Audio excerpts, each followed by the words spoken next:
Welcome. This is Spotlight.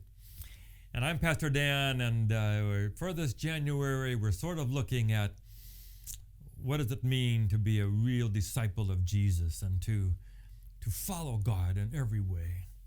I'm looking at that for myself. I hope you'll be thinking about it. You can take the very same act. No one would ever know the difference between this act and this act, except why you're doing it on the inside.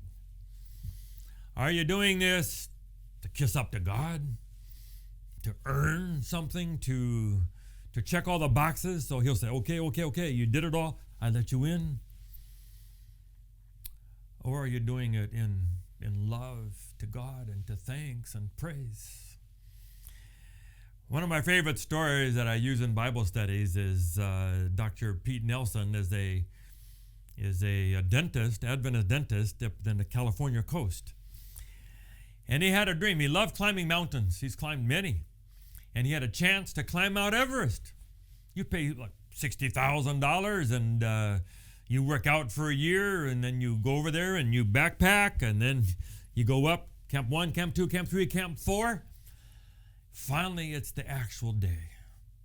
Today, you will be on the top of Mount Everest, on the top of the world. No one's above you. You did it. Sign your name. So it's a dream of his life. You get up at midnight, you put on your oxygen, and you put your light. You begin to climb. And he got to this saddle area where now you're into the final push. You can see the top. And there's a young French couple on their way back down. There was a lot of people that day. And they're in trouble. They're out of oxygen. She's lost her glove. They're going to die.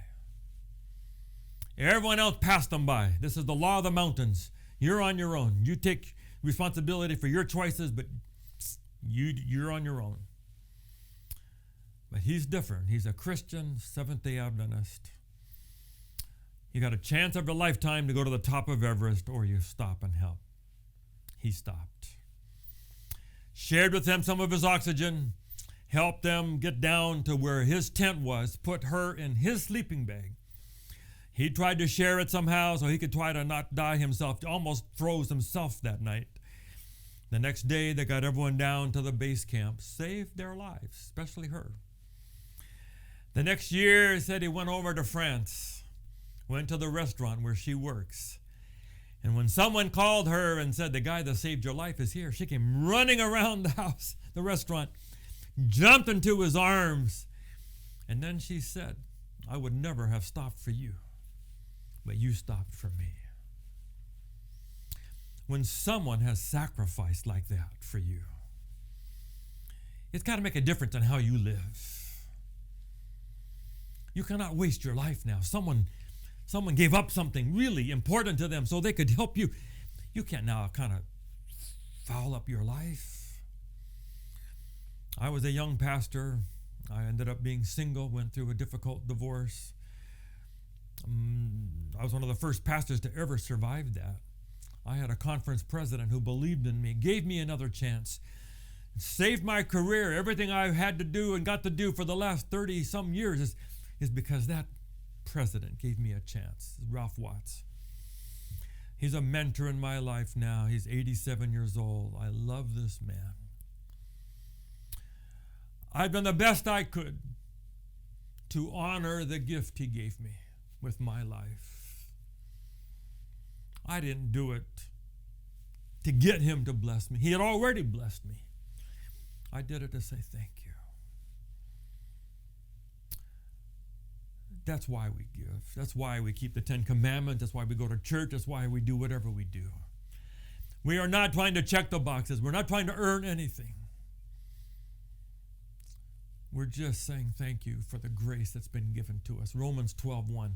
Because of the mercy that God has given to you, now offer yourself as living sacrifices to God. So here in our January, you're sort of recalibrating who you are and why you do what you do. No legalism, no paganism, trying to persuade the gods to be on our side. God has already made the first move. but we live our life in thanks. We want to give honor and respect to the one who came down and died for me. I can hardly wait for the day when he can say, well done. You honored me with your life, and thanks to what he already did for me. So I just encourage you, as you look through your motivations and who you are and why you do, may it be for the glory of God, because of the blessing he has already given to us. Amen? Does that make sense? This is Spotlight. God bless you.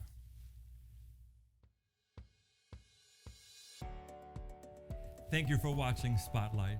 We're so excited about this. We hope that you'll subscribe, and so you'll get all of them. And please just forward it on to others and tell other people about it. And let's just see what kind of an audience we can get for these messages of Spotlight. God bless you.